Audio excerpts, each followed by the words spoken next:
It's really easy to be captured by all the tech and features a modern-day car has to offer. But sometimes the absence of it helps you to gain a better appreciation of how a car performs its core functions. Today we take a closer look at the SsangYong Korando to see why living with the basics isn't such a bad thing.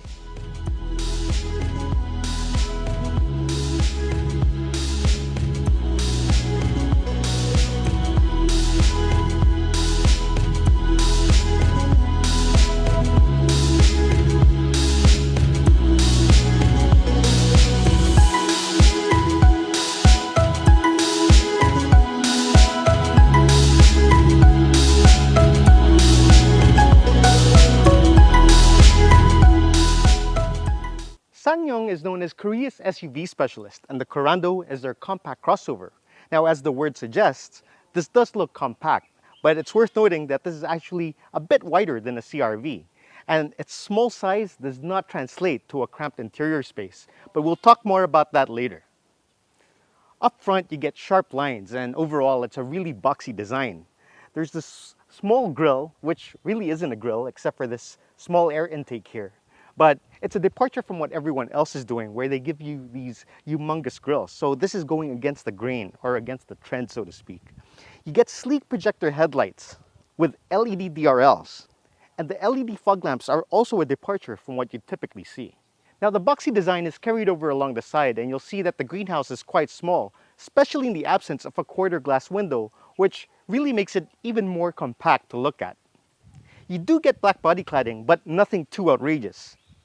Now the wheels are only 17s, and if you want something bigger, you get 19s on the premium variant. However, this will undoubtedly provide a better ride. You also get disc brakes front and back. Now being a mid-spec variant, it isn't totally bare because you still get power folding mirrors with puddle lamps.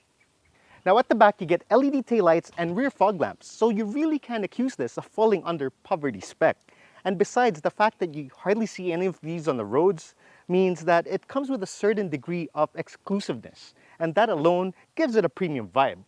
Now opening the tailgate is done manually, and it reveals 571 liters of cargo space. But in case that isn't enough, the seats also fold 60-40.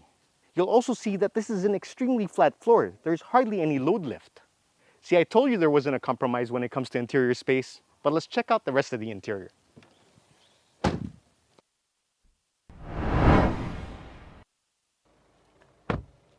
This interior may not have all the bells and whistles, but it definitely does not feel low rent. Now there are hard plastics on the bottom of the dash and on the door cards, but all touch points are actually soft and nothing feels cheap, and that includes all the switchgear. You even get silver accents and piano black plastic, which I know not everyone's a fan of, but at least you'll be happy to know that they're not in high traffic areas except for near the window switches. Now you don't get leather seats, but these seats are made of heat-resistant fabric, which a lot of people will appreciate. I also love the fact that these headrests are nicely placed. They're not placed too far back, so you can really rest your head on them. Overall, the seats provide decent levels of comfort. And though they're adjusted manually, you can still adjust them for height, not to mention the fact that this is a tilt and telescopic steering wheel, which really helps you find your ideal driving position.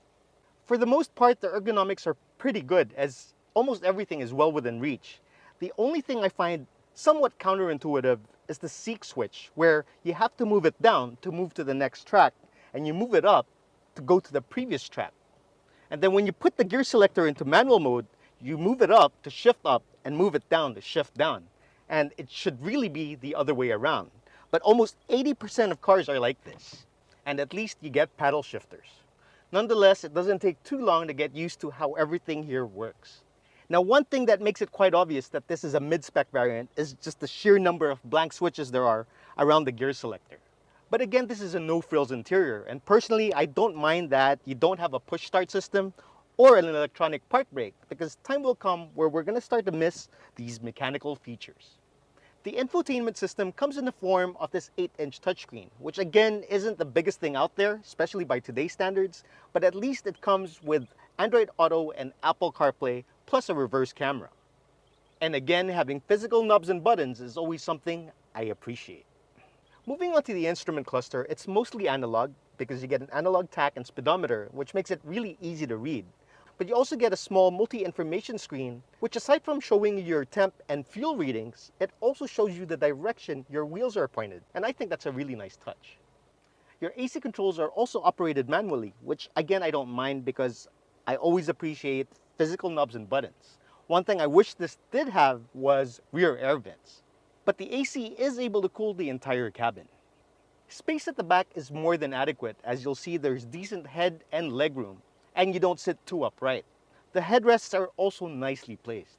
It would have been really nice to have a center armrest and again rear air vents, but you do get huge bottle holders back there and a 12-volt socket. But now it's time to discuss where the Korando really shines, and that means it's time to get this out on the road.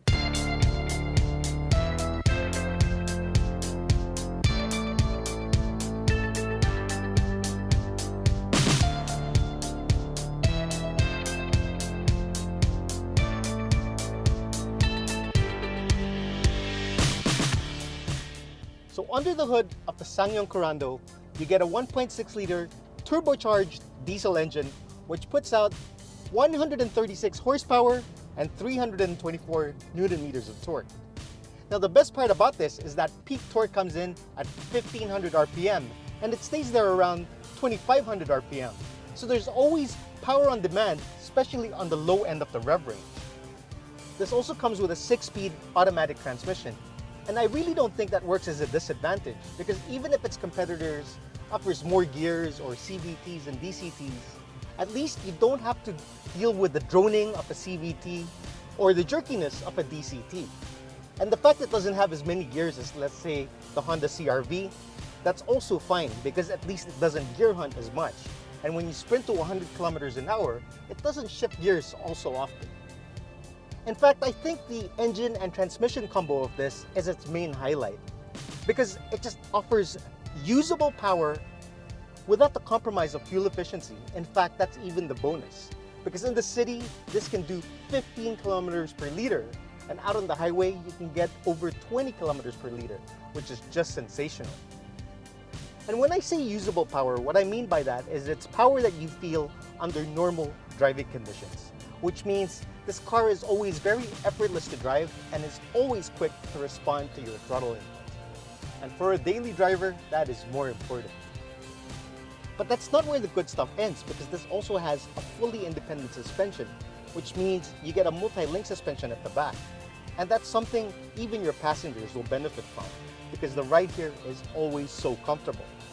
But despite the comfort that you get, it also feels very planted when cornering. So it strikes a really good balance between comfort and sportiness. And to add to the comfort, despite having a diesel power plant, NVH is actually pretty good. Now, you do hear the rattle of the diesel engine creep in, but it's not too intrusive. It's hardly offensive. Overall, NVH is quite satisfactory. Now, moving on to the steering, it's pretty light, but at least it doesn't feel disconnected. And the steering ratio isn't the quickest out there, but at least it doesn't feel lethargic or numb to your steering inputs. And that's really what matters more. Like I said earlier, it's really easy to get hooked on tech and features, and that's perfectly fine, as long as you don't start disregarding or overlooking what really matters, which is space, comfort, practicality, and most importantly, good driving dynamics. And that's exactly what the SsangYong Korando provides. The mid-spec SsangYong Korando can be yours for 1,578,000 pesos. And again, it may not be the class leader when it comes to tech and features. But if you were to rate this based on the car's core functions, this does everything extremely well. Thanks for watching.